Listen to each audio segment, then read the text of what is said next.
Assalamualaikum warahmatullahi wabarakatuh. Bismillahirrahmanirrahim. Bismillahirrahmanirrahim. La yasukul khaira ilallah.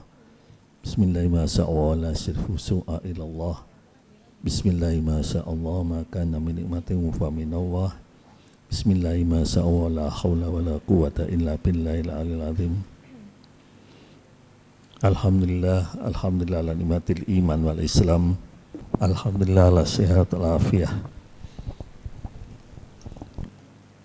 Allahumma salli ala sayyidina Muhammadin wa ala alihi wa sahbihi ajmain. Amma ba'du. Kepada semua yang hadir, yang kami muliakan,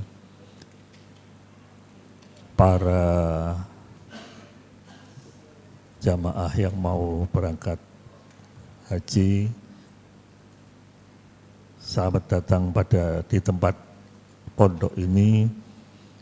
Saya mengucapkan selamat bahwa Bapak-bapak, para kiai-kiai, para asatid yang berangkat pada tahun ini, ibu-ibu, selamat bisa mendapatkan porsi untuk berangkat haji pada tahun ini. Yang akan saya sampaikan adalah apa yang harus dipersiapkan, apa yang harus dijaga, mulai dari yang sekarang sampai nanti pada saat di Tanah Suci, di Arafah, di Madinah sama di Mekah ya. Mengenai syarat rukunnya nanti akan disampaikan oleh Ustadz Rosid, itu pakarnya itu ya. Kalau saya cuman apa-apa aja yang harus dijaga. Kita cuman bisa menyampaikan seperti kita omong-omong gitu aja ya. Yang pertama, mulai saat ini kita harus bisa menjaga kesehatan, menjaga hati, menjaga pikiran kita. Menjaga kesehatan bahwa di dalam perjalanan haji itu memang merupakan suatu ibadah yang harus kita persiapkan raga kita sampai di sana, dan di sana pun pada saat ini nanti cuacanya panas, jadi apa-apa yang harus dijaga di sana ya. Kemudian kita harus menjaga hati. Menjaga hati dalam artian itu bahwa kita bisa berangkat haji itu bukan karena kemampuan kita mempunyai finansial, bukan karena kita itu mempunyai waktu untuk bisa berangkat ke sana, bukan kita mempunyai kekuatan untuk bisa di sana. Semuanya itu karena kita bisa berangkat haji itu karena panggilan Allah Subhanahu wa taala. Makanya dalam nanti di sana itu lafal yang kita sering kita ucapkan itu labbaik Allahumma labbaik. Ya, artinya bahwa kita itu memenuhi panggilan Allah di dalam berangkat haji ini. Bukan karena yang tadi kita sebutkan, bukan karena kita mempunyai kemampuan keuangan, bukan kita mempunyai kemampuan kesehatan, bukan kita mempunyai kemampuan di dalam waktu. Enggak. Semua itu karena panggilan Allah Subhanahu wa taala. Maka dari itu mulai sekarang kita jaga hati kita bahwa semua itu bukan karena kemampuan kita sendiri.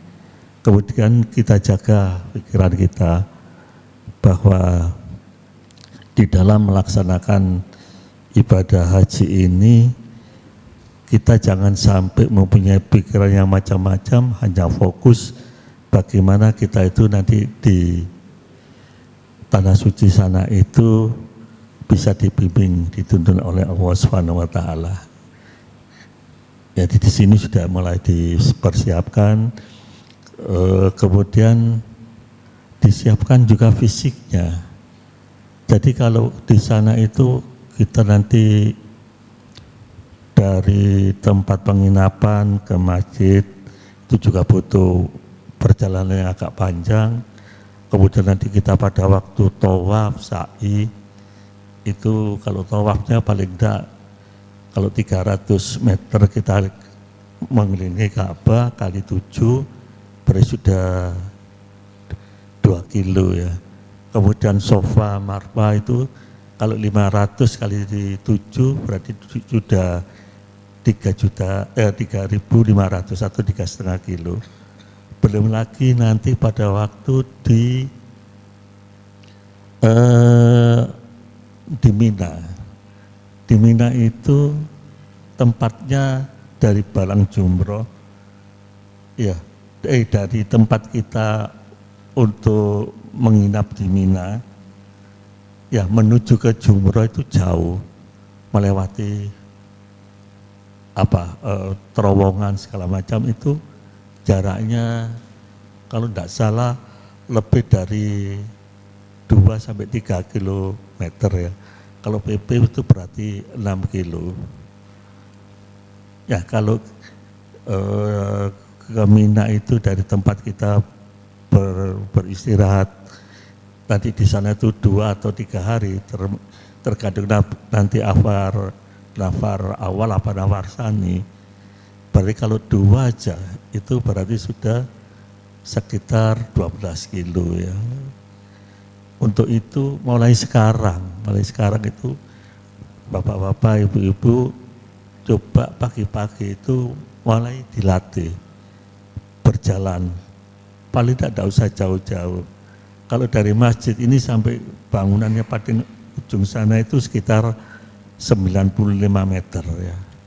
Kalau 2 kali 200 meter. Jadi hari pertama cuman dari sana balik lagi. Hari kedua nanti 2 kali. Ya, kemudian nanti sampai pada waktu berangkatnya itu kalau bisa itu kita paling tidak setiap hari itu latihan paling tidak itu 1 kilo atau 2 kilo. 1000 meter sampai 2000 meter. Bukan apa-apa. Nanti kalau di sana itu kita tidak mulai latihan di sini akan terasa bahwa kaki kan terasa capek, terlalu bekal.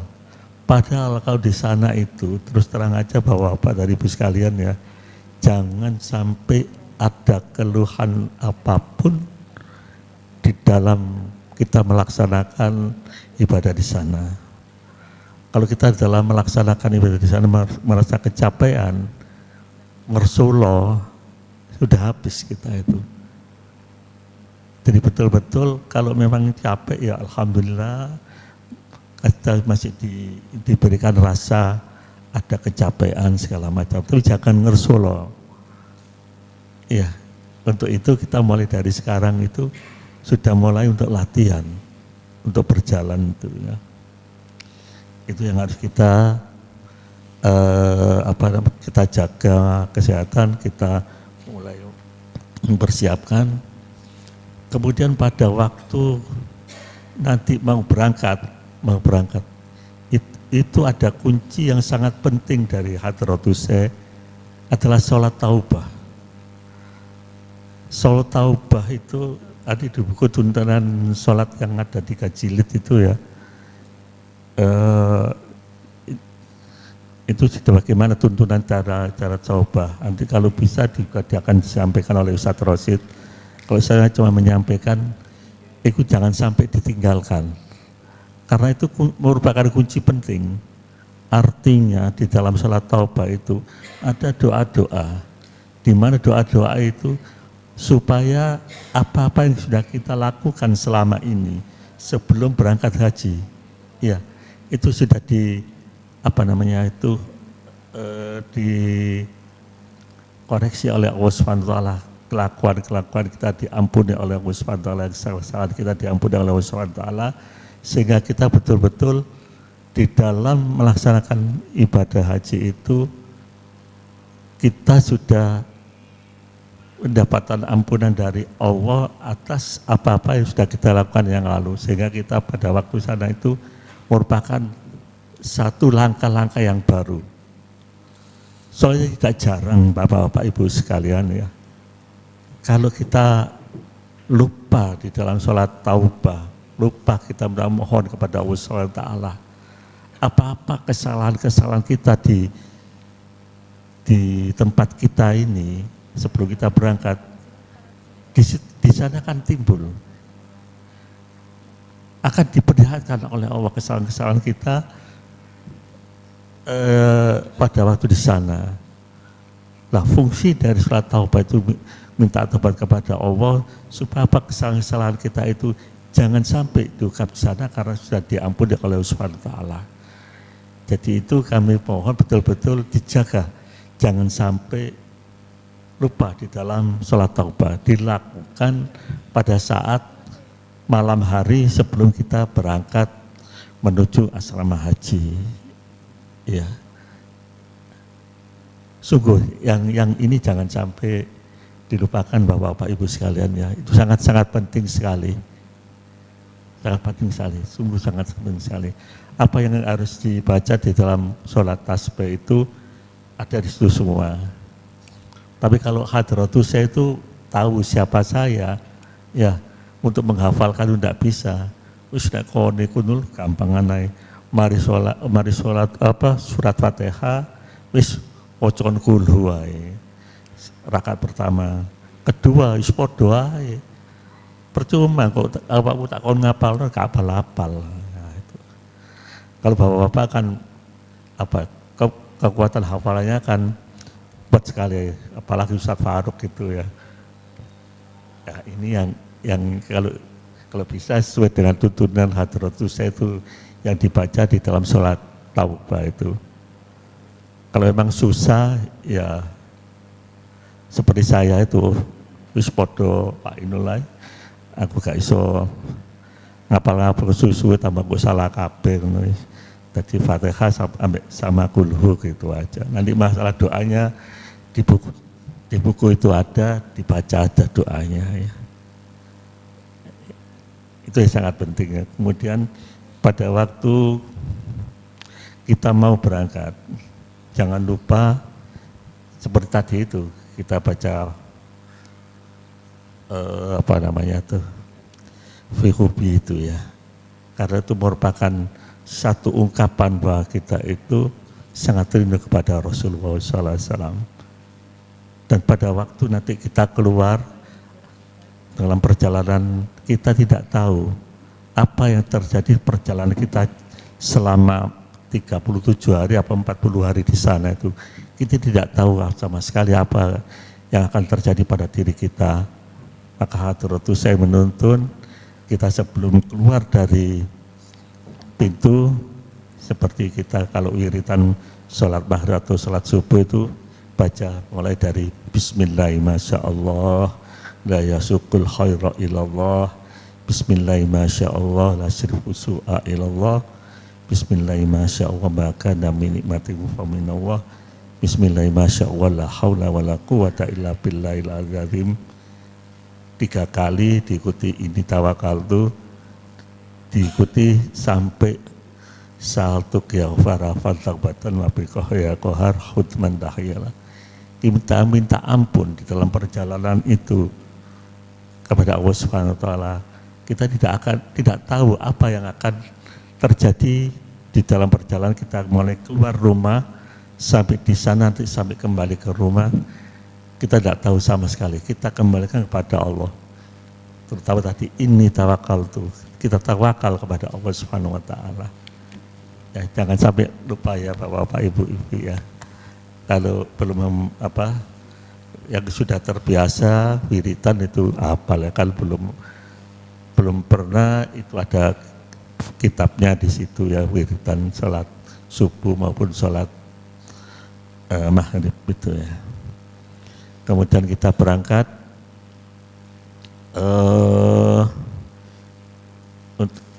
kita mengikut yang kloter pertama aja. Yang kloter pertama itu kan ke asrama haji. Di asrama haji pun kita harus bisa menata hati kita.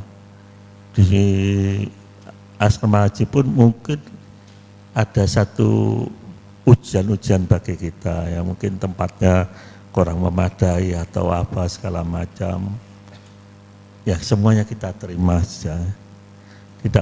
Jangan sampai kita ada di dalam perjalanan itu ada rasa coro Jawa atau ngersulo. Jangan sampai itu dihindari. Rasulullah, semua kita mengucap alhamdulillah kita masih diberikan bisa merasakan semuanya ini. Kemudian sampai kita nanti dalam penerbangan segala macam, di dalam penerbangan itu kalau bisa kalau tuntunannya itu dalam penerbangan di samping kita baca Bismillahirrahmanirrahim itu ya, kemudian kita itu kalau bisa diiringi dengan juga tahlil singkat. Jadi kita wasilah, kemudian tahlil singkat, baru kita kalau mau di dalam pesawat itu, kalau mau tidur ya tidur, kalau bisa itu di dalam pesawat supaya betul-betul dipakai istirahat. Kalau susah tidur, konsultasi sama dokter sebelumnya, apa boleh membawa obat tidur supaya betul-betul di dalam pesawat bisa untuk istirahat. Soalnya di sana itu perjalanan 9 jam, kalau tidak bisa tidur, nanti pada waktu turun itu terjadi perubahan jet lag atau apa itu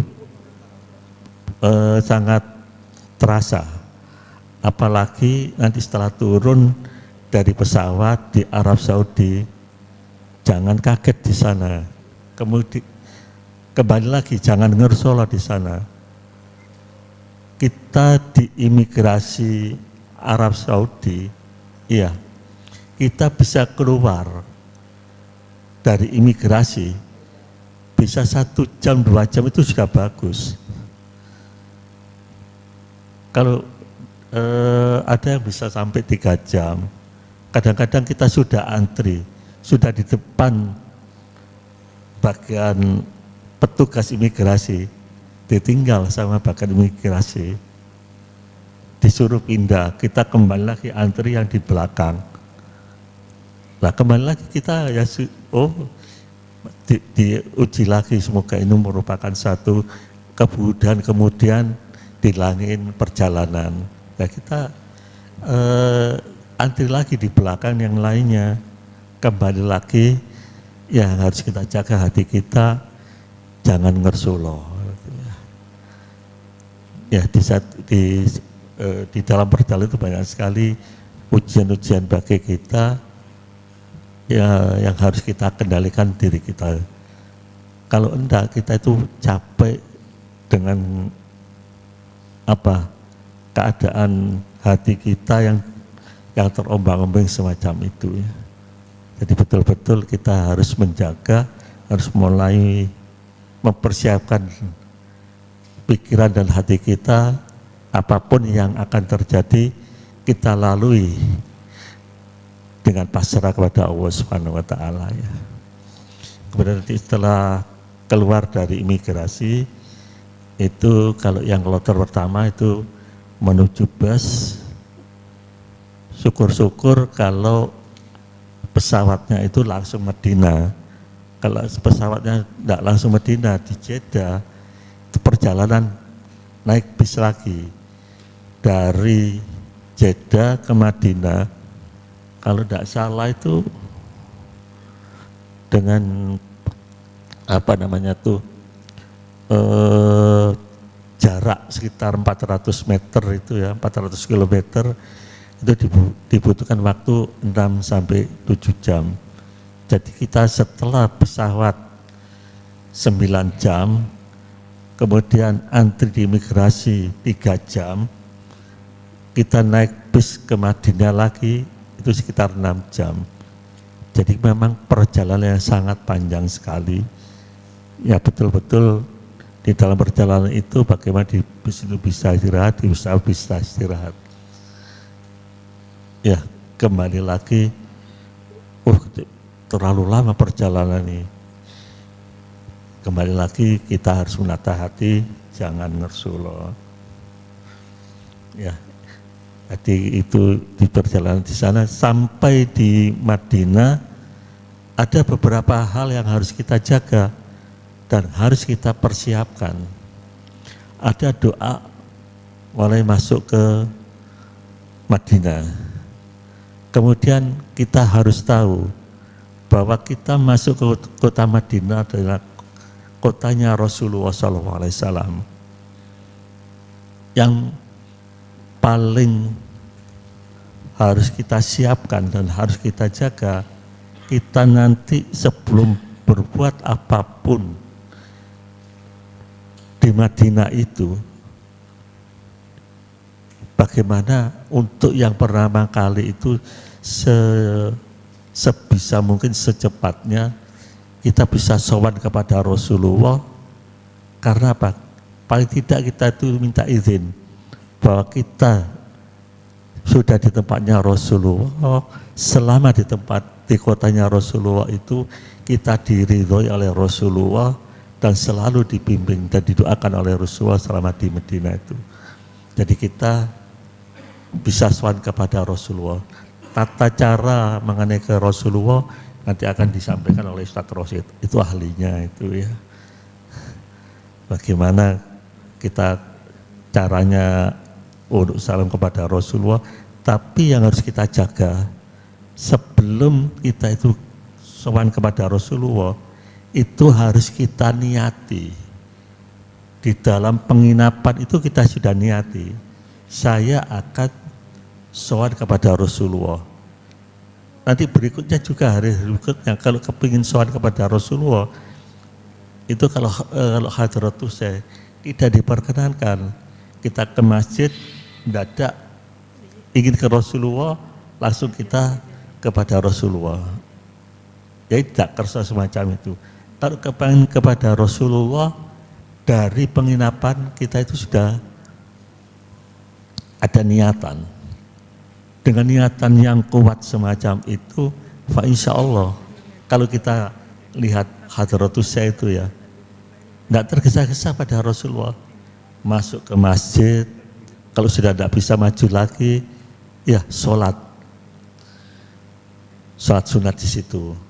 Kalau ada kesempatan lagi maju ya maju gitu. Dan insya Allah dengan niatan yang kuat itu, kita itu nanti pada waktu keinginan kita sowan kepada Rasulullah sangat dekat dengan makamnya Rasulullah, kita bisa duduk. Di mana kita bisa untuk sowan kepada Rasulullah nanti disampaikan oleh Ustadz Rosid tempat-tempatnya. Soalnya kalau hadratus saya itu tidak mau lewat Babu Salam, itu tidak mau di depannya Rasulullah, karena kalau di Babu Salam itu lewat di depannya Rasulullah, ya tidak kerso. Yaitu lebih senang lewat belakang, duduk di belakang. Dari sowan kepada Rasulullah tidak dengan hanya berjalan, bisa duduk, dan apa-apa nanti yang akan dibaca. Kalau hadratus itu yang paling utama itu kalau dari murid-murid, kalau khususi ya khususi, kalau enggak sholat husainiyah. Saya sewaktu ketika ada salah satu jamaah yang senior itu baca Al-Quran, memang Al-Quran itu lebih mulia dibandingkan sholawat, ada yang macam semacam itu. Tapi kalau hadratus bukan itu yang dilihat, kita itu sudah di hadapan Rasulullah. Khususnya itu adalah langsung kita tuh kontak kepada Rasulullah. Nah, kalau tidak biasa khususnya sholat husaniyah, kita sholawat itu langsung dijawab oleh Rasulullah. Jadi jangan sampai lupa bahwa buku khususiyah ke bawah buku sholat husainiyah. Jangan sampai lupa ya. Kemudian ada lagi yang satu yang jangan sampai dilupakan, bahwa kita di dalam masuk ke masjid itu yang sering kali kita itu lupa.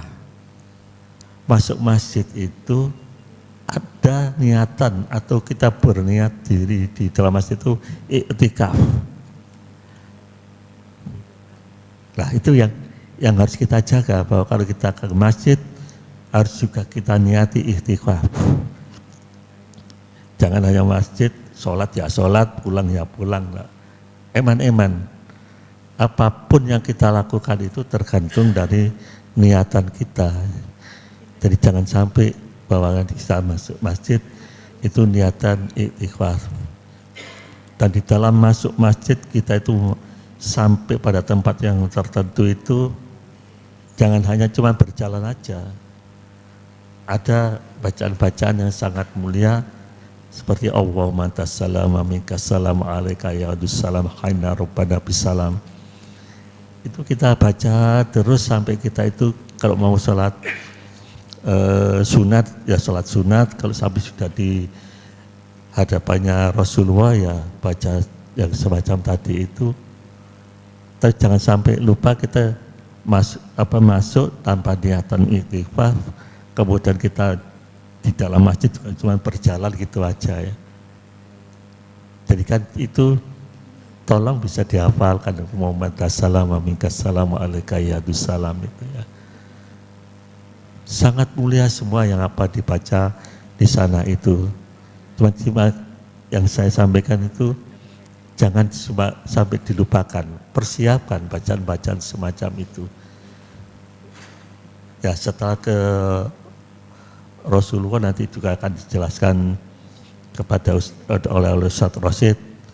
Kita itu tidak hanya sowan kepada Rasulullah, tapi sebelum sowan kepada Rasulullah itu apa yang harus dilakukan? Salam kepada Rasulullah, salam kepada Sayyidina Abu Bakar, kepada Sayyidina Umar, ya.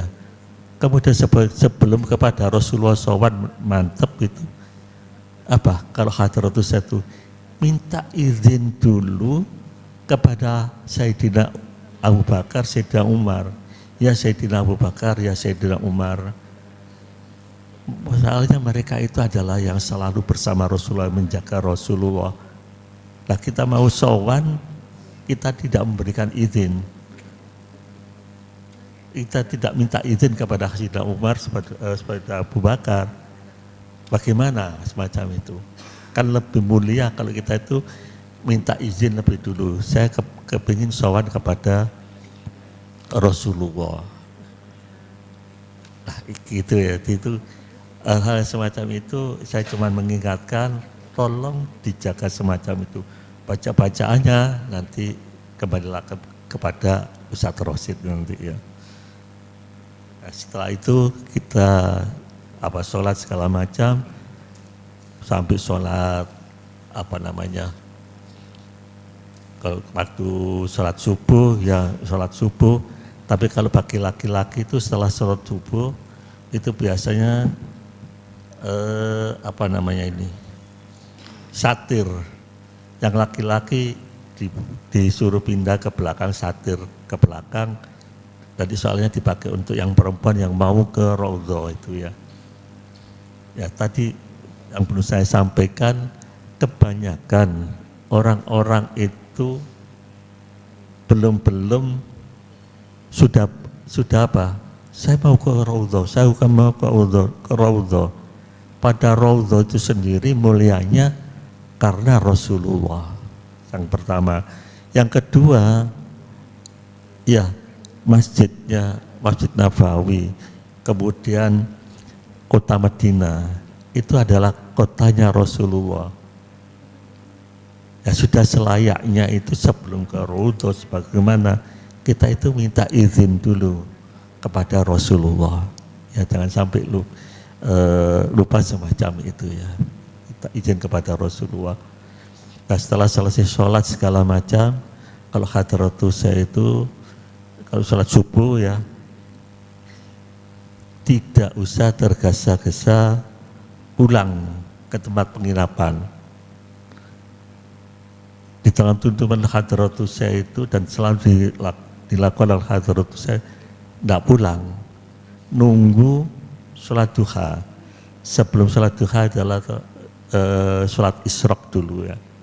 Kalau sholat isyraq dulu itu pernah hadratus saya itu waktu di Malaysia di daerah Taman Melati itu minta tolong kepada Habib Thohir Soalnya pada waktu itu banyak jamaah dari Malaysia yang mau berangkat haji, dibilangi, Beb, tolong disampaikan kepada jamaah-jamaah, kalau setelah sholat subuh segala macam itu, jangan sampai pulang dulu, tergesa-gesa untuk sarapan segala macam. Kalau gampangan itu, kalau sampai tidak dapat sarapan, jangan gelisah. Jangan gelisah. Di sana itu banyak orang ngasih free segala macam. Cuma kalau kita tidak keamanan, beli aja 5 real, insya Allah sudah cukup untuk mengisi rasa lapar kita ya. 5 real daripada kita itu tidak melaksakan sholat isyraq. Sampai yang Habib Thohir itu menyampaikan dengan segala dalil-dalilnya, yang tahu nanti kan Ustadz Rosid, Ustadz Faruk itu juga tahu, itu kan sampai bahwa sholat isyraq itu sama dengan haji, tamah, sempurna. Kita sudah berangkat haji, kemudian kita itu setiap setelah sholat subuh menunggu sholat isyraq, pahalanya itu sama dengan haji itu sendiri. Nah, kalau kita itu sholat isyraq di sana selama 30 hari, berarti kita itu pahalanya sama dengan berangkat haji 30 kali. Kan eman-eman nih bu ya. Sholat, kalau kita mau berangkat haji ke sana, itu nanti bayarnya berapa juta, terus nunggu sekarang 30 tahun ya. Lalu kan di sana tidak keamanan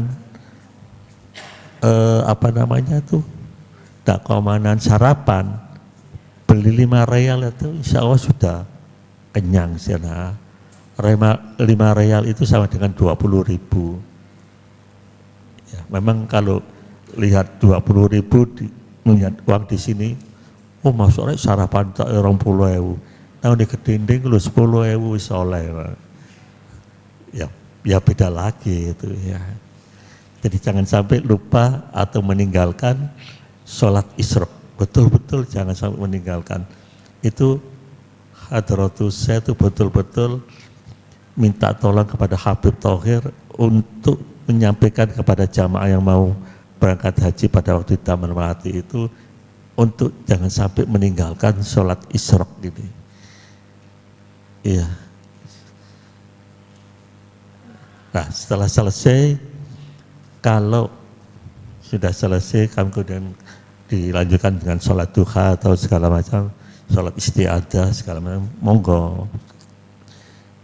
Cuma pada waktu nanti pulang, kebiasaan dari hadratus saya itu keluar dari masjid menuju tempat penginapan selalu baca fihubi, dan biasanya hadratus itu pejam mata baca fihubi, kemudian tangannya pas biasanya ke pundak saya gini ya, tergantung saya untuk berjalan menuju tempat itu. Nah kalau saya angen-angen, nanti tanya kepada Ustadz Rosid, boleh enggak itu direkam di Ustadz Rosid di handphone. Tadi waktu keluar dari Masjidil Nabawi, ya kita mendengarkan fihubinya yang dibaca oleh Yai, kita tinggal menirukan atau menyauti. Boleh enggak itu tergantung Ustadz Rosid nanti gimana dawuhnya nanti ya. Kan ada rekaman ya, ada rekaman itu. Nah kan kalau saya rasa sekarang, walaupun kalau bapak-bapak tadi ibu sekalian ini kalau memang 10 tahun masih gaptek ya, tapi kalau sekarang insya Allah sudah bisa semua ya. Nanti minta tolong anaknya untuk bisa merekam, dimasukkan ke handphone, terus kemudian pakai yaitu nanti kan orang lain tidak dengar tapi kita dengar gitu. Nah kita insya Allah beda sekali. Kalau Yai yang baca, ya beda sekali. Kalau arti Ustaz Khadir kan cepat sekali, kalau Yai kan enggak. Sangat lembut gitu suaranya itu ya. Sungguh itu kalau nanti tanya kepada Ustaz Khadir, boleh enggak itu dia dimasukkan ke handphone itu ya. Beda sekali suaranya. Nanti sampai jalan pelan-pelan kalau Hadratus Ustaz itu sampai tempat penginapan sampai doa selesai. Ya. Jadi itu kan handphone sekarang kan ada yang murah-murah kan, ada yang tak sampai 1 juta sudah ada itu ya ibu-ibu ya. Jadi mengurangi nanti belanja-belanja di sana, beli handphonenya aja yang 1 juta ya. Tadi belanjanya di sana yang dikurangi gitu aja ibu ya. Ya setelah nanti selama 9 hari di Madinah itu perjalanan lagi ke mana itu, ke Mekah. Bagi bapak-bapak dan ibu-ibu itu biasanya pada waktu perjalanan itu sudah pakaian ihram, cuman niatnya nanti itu pada waktu umrohnya itu di Bir Ali. Nanti di Bir Ali itu berhenti untuk sholat 2 rakaat, niat pakaian ihram.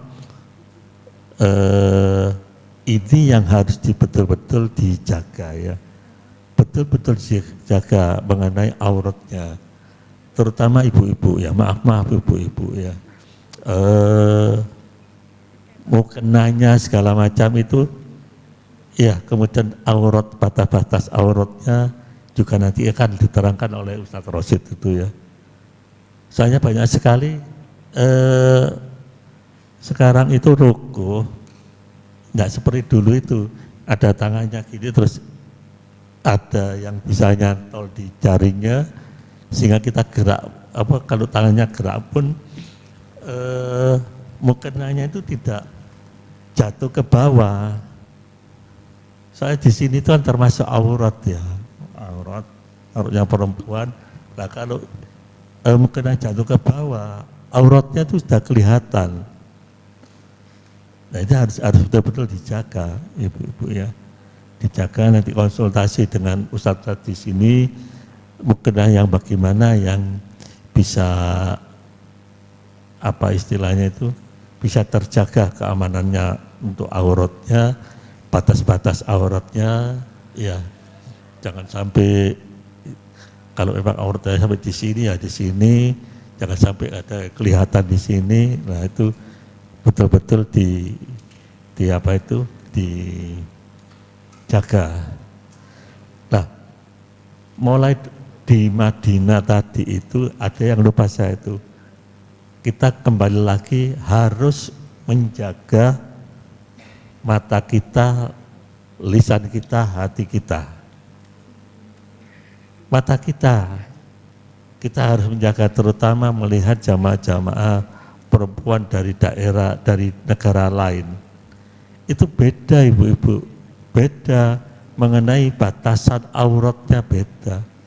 Ada yang kelihatan kakinya, ada yang kelihatan tangannya. Nah, bagi kita yang melihat, jangan sampai kita itu, loh kok gimana auratnya segala macam. Jangan sampai apa yang kita lihat, ya apa yang kita lihat, kita masukkan ke dalam hati kita menilai, terjadi goncangan hati kita, menilai kepada orang lain. Yang penting kita di sana itu bagaimana pelaksanaan dari yang kita kerjakan itu betul-betul kita laksanakan sesuai dengan keyakinan kita. Jadi banyak sekali yang di sana itu auratnya beda, kelihatan semuanya perempuan gitu ya. Jadi jangan sampai itu dari apa yang kita lihat, kita harus menjaga penglihatan kita jaga, apapun yang ada di hadapan kita itu adalah hak dari masing-masing orang yang beribadah kepada Allah di sana ya.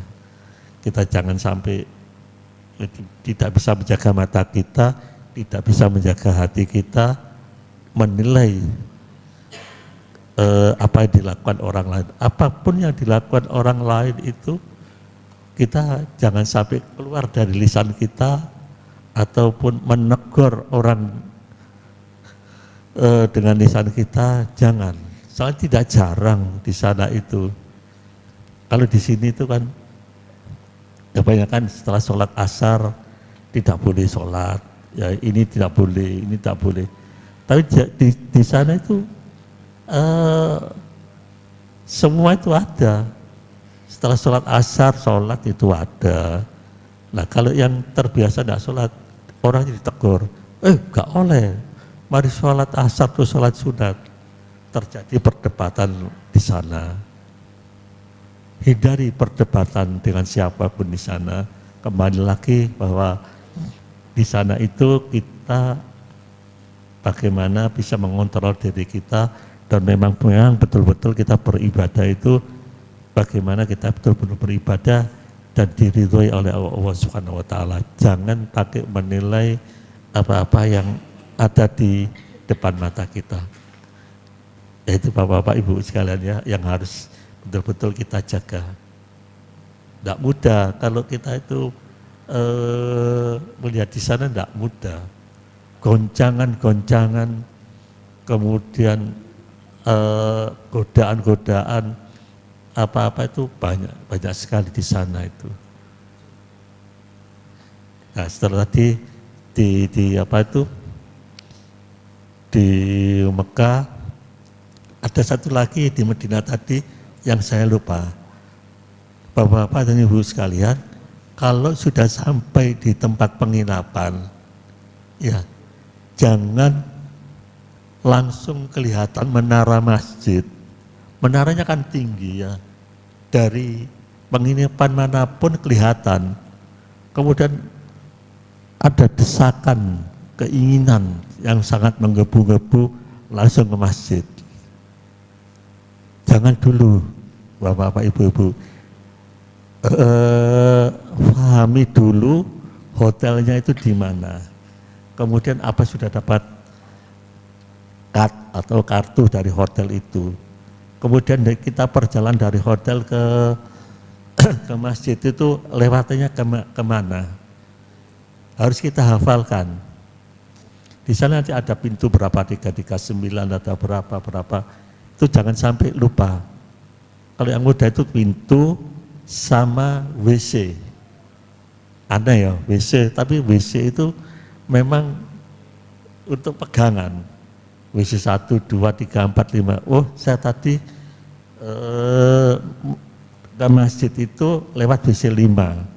Jadi nanti kalau dari masjid tinggal nyari WC 5 untuk keluar menuju ke tempat penginapannya. Walaupun kejadian juga ya pada tahun berapa itu Pak Haji Iksan, tahu kan Pak Haji Ketua Al-Khidmat ini, itu kan sudah berkali-kali umroh.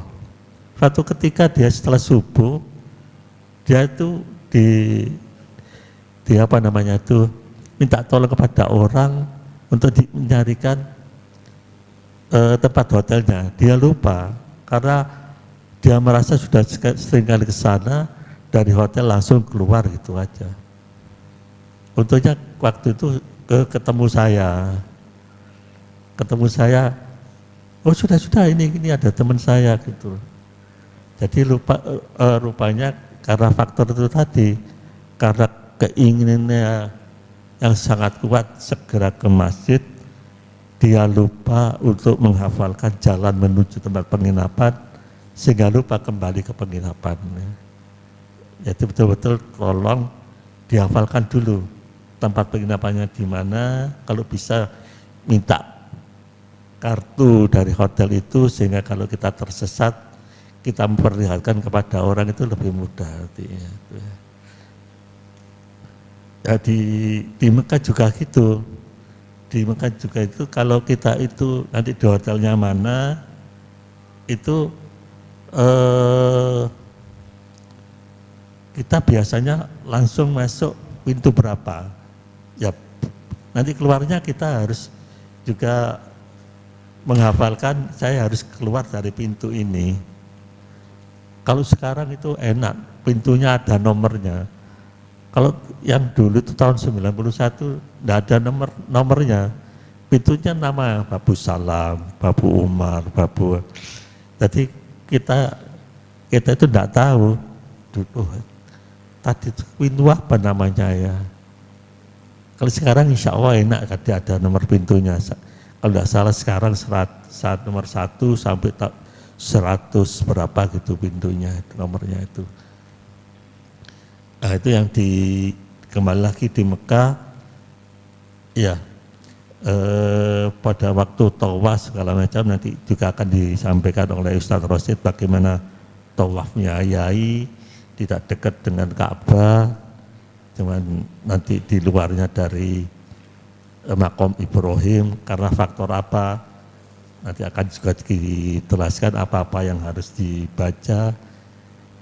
Ya, cuma di situ ada satu yang harus dijaga.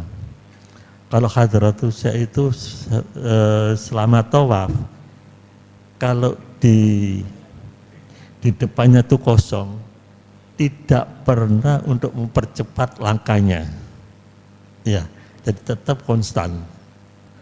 Kemudian kalau perjalanan ini dipotong oleh orang, kita itu Hadratus Syekh selalu berhenti dulu, memberi kesempatan kepada orang. Ya, jadi kalau Hadratus Syekh, kembali lagi saya ulangi, kalau di depannya itu kosong, tidak pernah mempercepat langkahnya, tapi kalau dipotong orang ini, orang itu diberi kesempatan untuk memotong. Jadi beliau menunggu dari orang itu memberikan fasilitas jalan itu lebih dulu. Kemudian kalau kembali lagi pada aurat, kalau tadi itu tidak ada pengikat di jari ini, nanti yang perempuan itu mukenanya pada waktu di mana itu namanya, di garis awal apa namanya, awal kan Allahu Akbar gitu ya. Nah itu biasanya ini melorot, kelihatan apa auratnya. Ya, jadi tolong betul-betul nanti mukenanya itu dilihat. Kalau tidak ada ininya, tolong dibuatkan sendiri, kan bisa dijahit ya. Kalau tidak bisa nanti di rumah saya tak jahit kan tidak apa-apa. Eman, jadi kalau sampai ini kelihatan itu eman anunya itu. Selama di Mekah juga gitu. Kalau sudah sholat subuh, jangan tergesa-gesa untuk pulang.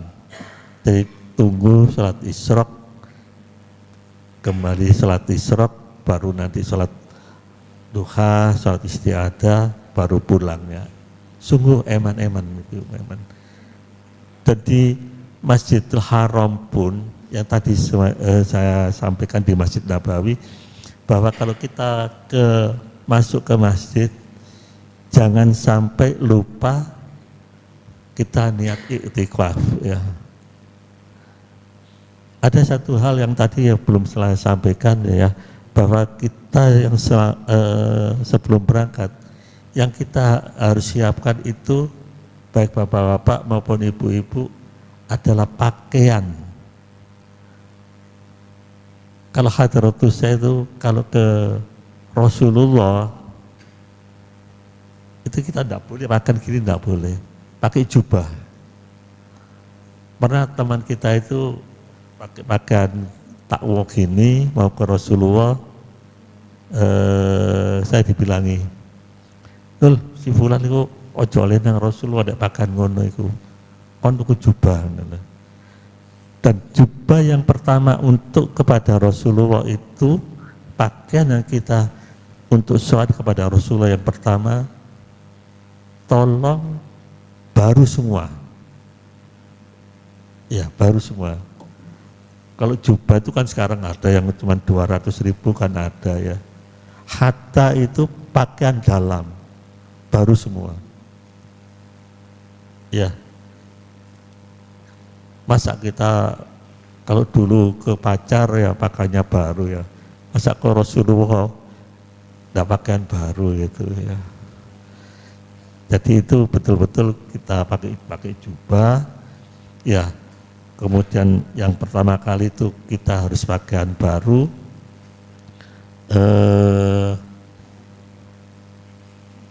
Kemudian kalau itu nanti di Mekah itu juga gitu, pakaian ihram, ya pakaian ihram itu yang baru.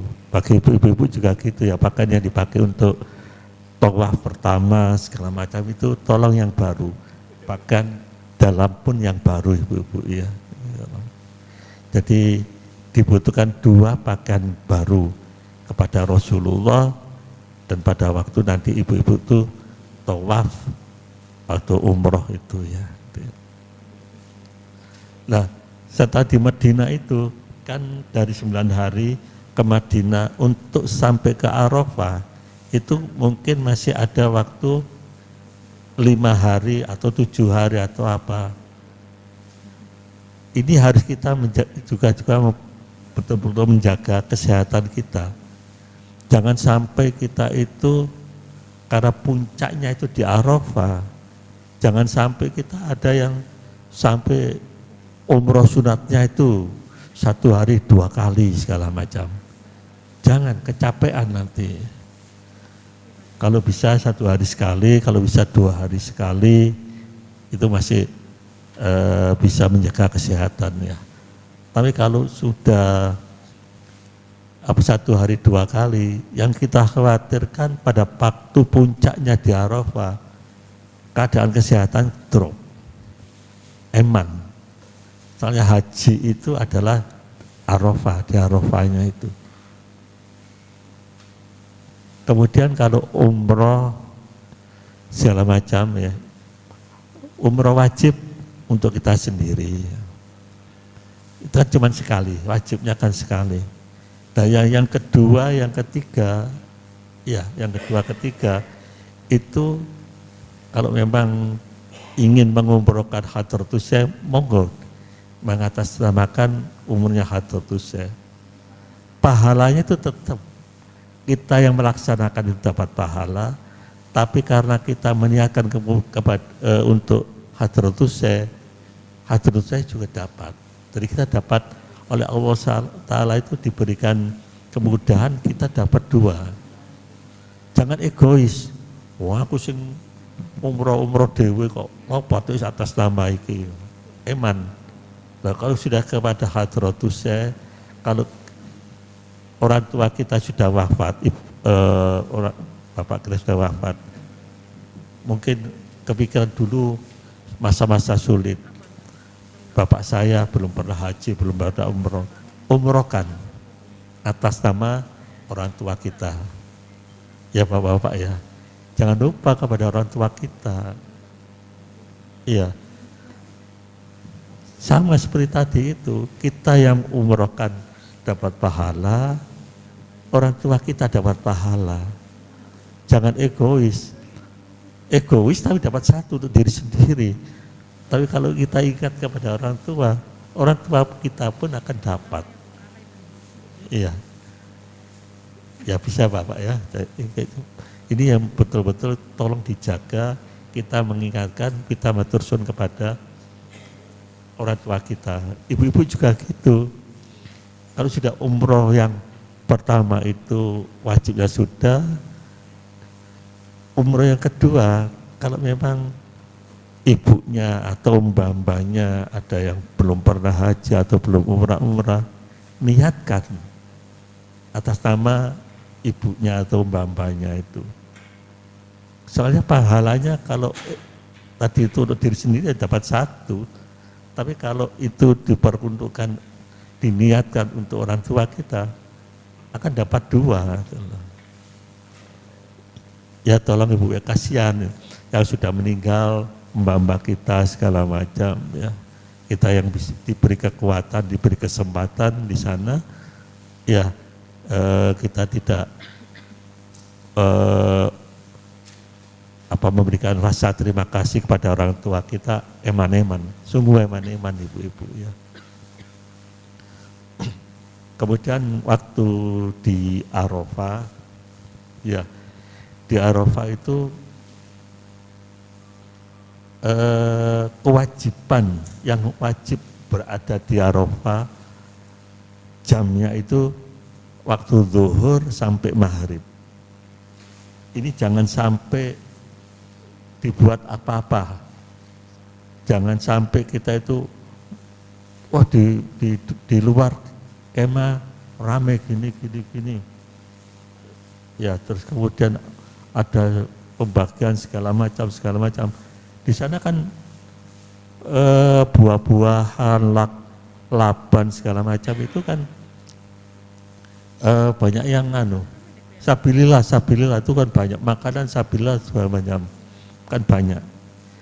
Jangan sampai kita terpengaruh, wah tak jaluki kau.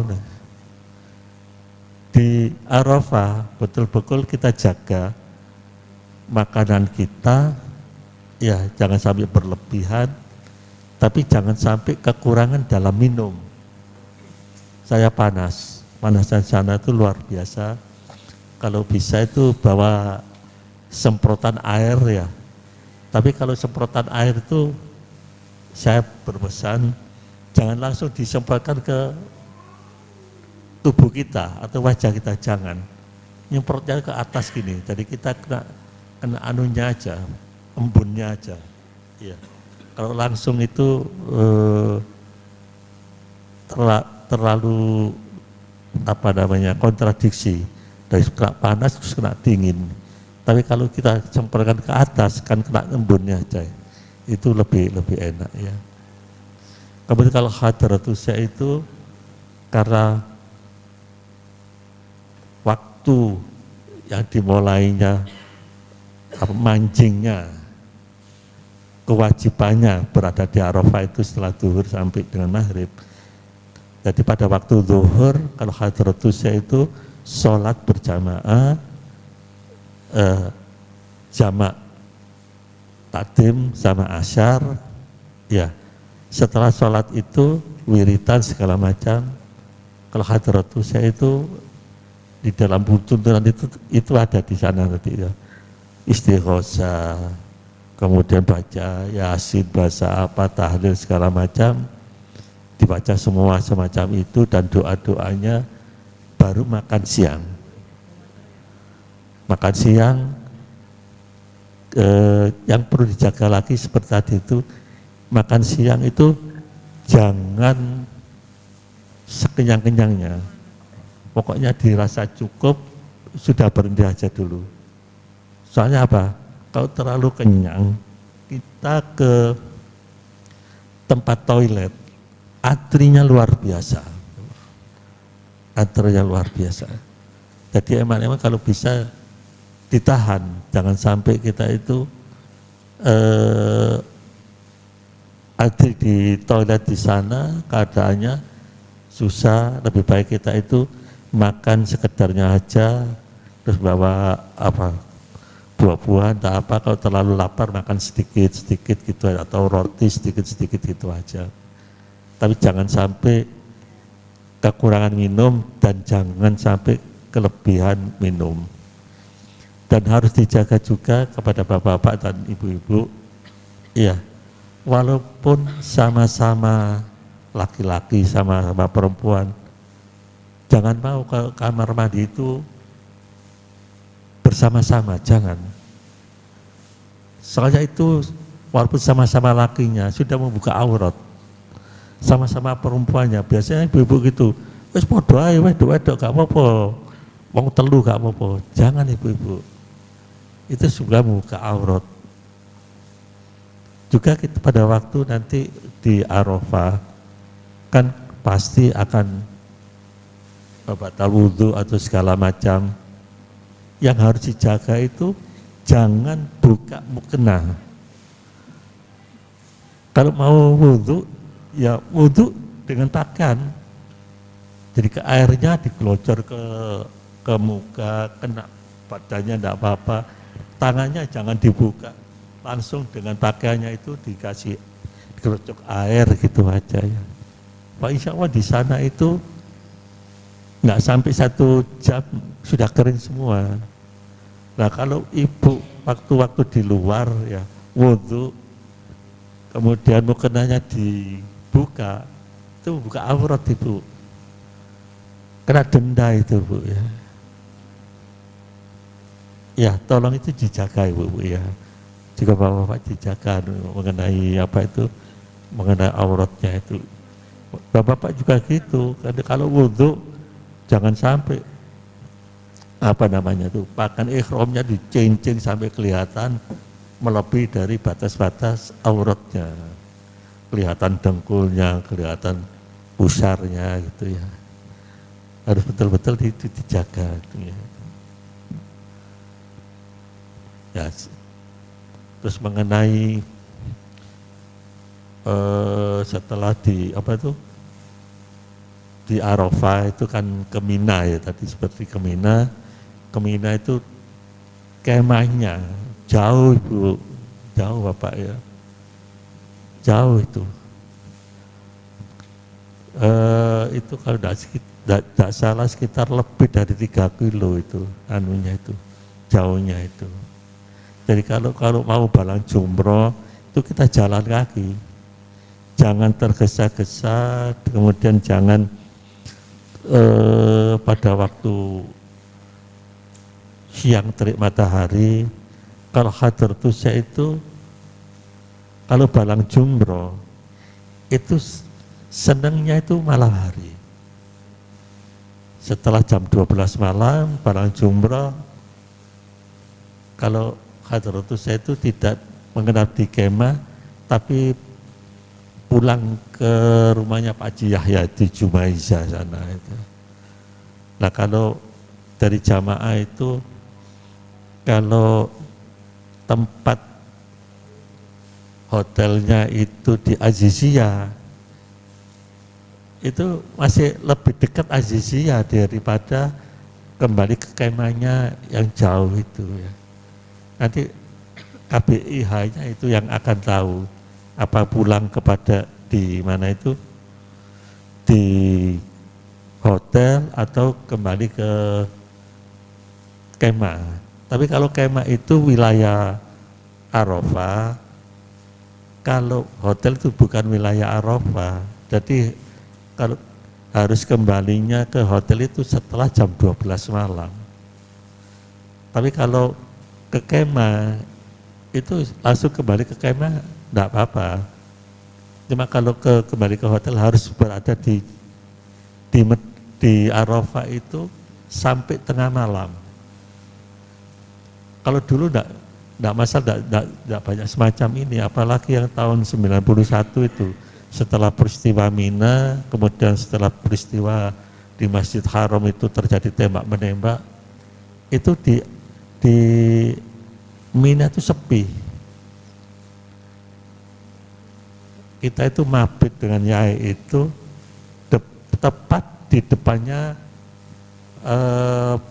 Balang Jumroh Aqobah, tepat di situ. Sekarang enggak bisa, duduk aja enggak bisa karena keterombol di situ. Ya, jadi nanti itu apa bisa diatur KBIH-nya ya. Nanti masalah nafar awal, nafar sani, nanti ada yang bisa mengatur itu ya. Itu. Jadi itu beberapa hal yang apa itu harus bisa kita persiapkan mulai sekarang, kita jaga selamat di sana. Kemudian tadi ada satu yang belum saya sampaikan, cuma lupa saya. Nanti kalau ingat lagi saya sampaikan nanti. Apalah.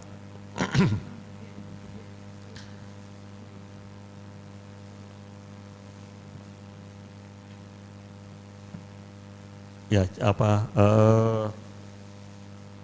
yang sekarang itu permasalahannya kan kalau kita tidak tawaf kan tidak boleh masuk ke area Ka'bah ya. Sekarang tidak boleh itu, ketat sekali itu. Jadi kita betul-betul harus tahu tempat-tempatnya segala macam itu. Nah kalau yang baru ingat saya, kalau Hadratus Syekh itu umroh sunatnya, umroh setelah yang pertama itu paling seneng itu malam hari. Setelah jam 12 berangkat ke mikot, ya yang dekat aja lah, yang apa itu, kalau Jirona kan jauh ya, yang dekat itu apa Ustaz? Tanim ya, Tanim itu dekat ya, cuman 3 kilo kalau tidak salah. Nah itu kan setelah tawaf segala macam, selesai sa'i, kalau bisa setelah selesai itu cari tempat, walaupun tidak di tempat tawaf, walaupun di masjid yang jauh, kalau bisa itu lurus dengan multazam, khususi di situ ya itu. Kembali lagi kalau dulu tahun 91 itu masih bisa khususi langsung di tempat itu, tidak terlalu jauh dengan multazam sini, bisa khususi itu. Kalau sekarang kan agak jauh aja, cuman yang lurus dengan apa itu multazam ya. Jadi setelah kenapa sampai ya Hadratus Syekh itu kalau umroh sunat itu malam hari, soalnya agak longgar, malam hari agak sepi. Tapi toleransinya Hadratus Syekh itu luar biasa. Kalau yang diajak waktu dulu itu haji, sudah ada kesepakatan, kok jam rolas ya berangkat umroh ya. Ya sudah pakaian ihram, dilihat yang lainnya masih tidur, nggak boleh dibangunkan. Wis jarang seakan kesel itu. Saya berangkat wong loro ae, berangkat. Jadi kalau kita itu sama teman-teman semacam itu, kalau sudah ada janjian, ya janjian, kemudian pas waktunya itu dia ketiduran atau kecapean, jangan dipaksa. Ya, berangkat aja kita dulu. Jangan dipaksa jadinya. Kok gampang kalau dipaksa, dia itu akhirnya apa? Ikut ke tanim, ikut umroh, gerundel. Nah itu kan gerundelnya itu yang eman-eman gitu ya. Jadi itu kalau ada kesepakatan yang belum siap, tidak usah ditunggu. Pernah juga ada ibu-ibu itu nunggu temennya, pada waktu mau subuh nunggu temennya. Hadratus Syekh turun mau berangkat. Loh, apa lagi? Iya ya masih nunggu itu. Nang kene ku gak usah tik ngenten-tenan. Nek diomongi kok jam sakmene ya, ayo bareng-bareng. Ya wis mudhun jam sakmono iku gak ono, dinteni dulu gak ono, wis berangkat. Gak usah tik ngenten-tenan. Ya kan di sana itu kesepakatan, tapi kalau sudah yang kesepakatan itu tidak memenuhi dari kesepakatan itu, jangan sampai kita menunggu orang yang tidak sepakat itu, kita berangkat aja dulu. Perkara nanti yang ditinggal tuh komplain segala macam, ya dibilangi apa?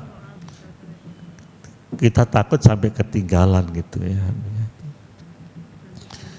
Nah, dari yang saya sampaikan itu aja, kurang lebihnya kami mohon maaf. Kalau masih nanti ada yang menanyakan apa-apa bisa ditanya kepada Ustadz Rosid, dan dari saya kurang lebihnya kami mohon maaf. Wassalamualaikum warahmatullahi wabarakatuh.